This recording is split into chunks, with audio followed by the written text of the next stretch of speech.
மதிமுக பொதுச் செயலாளர் வைகோ மற்றும் திருச்சி எம்பி துரை வைகோ பற்றி அவதூறாக பேசிய நாஞ்சில் சம்பத் மற்றும் வல்லம் பசீர் மீது நடவடிக்கை எடுக்க கோரி புதுக்கோட்டை காவல் கண்காணிப்பாளர் அலுவலகத்தில் மதிமுக நிர்வாகிகள் 30க்கும் மேற்பட்டோர் புகார் மனு கொடுத்துள்ளனர். மதிமுக பொதுச் செயலாளர் வைகோ மற்றும் திருச்சி எம்பி துரை வைகோ ஆகியோரை தனியார் யூடியூப் சேனலில் பேட்டி கொடுத்த திராவிட சொற்பொழிவாளர் நாஞ்சில் சம்பத் மற்றும் வல்லம் பசீர் உள்ளிட்ட மதிமுக பொதுச் செயலாளர் வைகோ மற்றும் எம்பி துரை வைகோவை அவதூறாக பேசியுள்ளனர். இதை கண்டிக்கும் விதத்தில் தமிழ்நாடு முழுவதும் மதிமுக சார்பில் காவல் நிலையத்தில் புகார் மனு அளித்தனர்.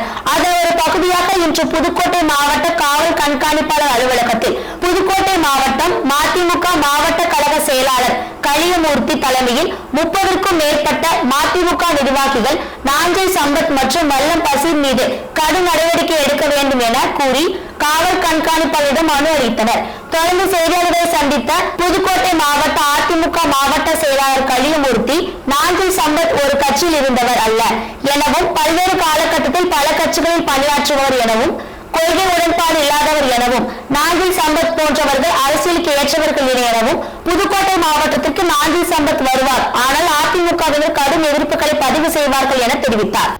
எஸ்பிஐ பார்த்து இன்னைக்கு எஸ்பி இன்ஸ்பெக்டர்கிட்ட கம்ப்ளைண்ட் கொடுத்துட்டு வந்திருக்கிறோம். தமிழின தலைவர், தமிழ் இனத்தினுடைய போராளி, இந்திய நாடாளுமன்றத்தின் டைகர் என்று பெயர் எடுத்த தலைவர் வைகோ அவர்களையும், திருச்சி நாடாளுமன்ற தொகுதியில் மக்கள் மத்தியில் நல்ல பெயரையும் புகழையும் எடுத்து வருகின்ற இளந்தலைவர் துரை வைகோ அவர்களையும் தரைக்குறைவாக அவன் இவன் என்று அவனுடைய செய்தி நாதாந்தர பேச்சு மாதிரி பேசுகிற நாஞ்சில் சம்பத் நடவடிக்கை எடுக்க வேண்டும் என்று இன்றைக்கு கம்ப்ளைண்ட் வழங்கியிருக்கிறோம். கடும் நடவடிக்கை எடுத்து அவர் அரெஸ்ட் பண்ணணும்னு சொல்லியிருக்கோம்.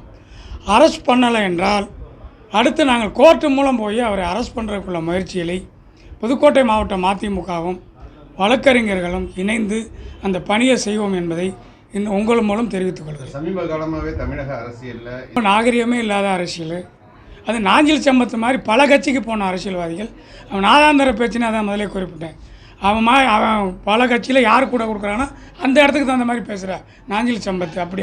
அப்படியாப்பட்ட ஆள்கள் இப்போ வந்து விட்டார்கள். இதெல்லாம் வைகோ மாதிரி நாங்கள் ரொம்ப நாகரிகமாக தான் வார்த்தையிலலாம் நாங்கள் அளந்து பேசுகிறோம். வைகோன்னு வளர்த்த பிள்ளைகள் நாகரிகமாக இருக்கிறன்னு அவன் எப்படி வேணாலும் நாங்கள் இன்றைக்கி பேசலாம், எப்படி வேணாலும் பதில் சொல்லலாம். நல்ல தாய்க்கு பிறந்திருந்தால் அவன் இப்படியெல்லாம் அடுத்து எங்கள் தலைவரை பற்றி பேச மாட்டான். இந்திய நாடாளுமன்றமே இன்றைக்கி பாராட்டக்கூடிய தலைவர். அவர் விடைபெறுகிறார் என்று நினைத்து கண்ணீர் விட்டாங்க நாடாளுமன்றத்திலே. அவர் மீண்டும் வர வேண்டும் என்று ஒவ்வொரு கட்சிக்கு அப்பால்பட்டு நாடாளுமன்றத்தில் இருக்கிற அத்தனை நாடாளுமன்ற உறுப்பினரும் கூப்பிட்டார்கள் மீண்டும் வர வேண்டும் என்று.